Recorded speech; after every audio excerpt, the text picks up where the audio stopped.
পণ্ডিত মানুষ, অর্থনীতি নিয়ে চিন্তাভাবনা করলে ভালো হয়। তো প্রত্যেকেরই রাজনৈতিক মত প্রকাশের অধিকার আছে। আর হিন্দু রাষ্ট্রই ধর্মনিরপেক্ষ।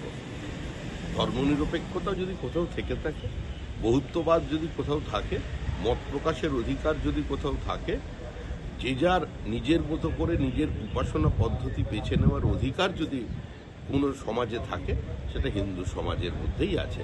অমর্ত্য সেন তো বাঙালি বলে নিজেকে পরিচয় দেন।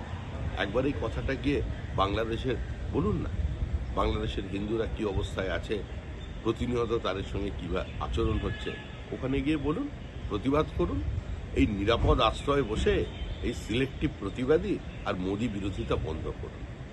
উনি বললেই ভারতবর্ষের মানুষ, বাঙালি একদম মাথা পেতে ওনারটাকে বেদবাক্য বলে গ্রহণ করবে। নিজের সম্পর্কে এতটা ওভার এস্টিমেট করা অমর্ত্য সেনের ঠিক নয়। ওনাকে এখন মমতাপন্থী বলে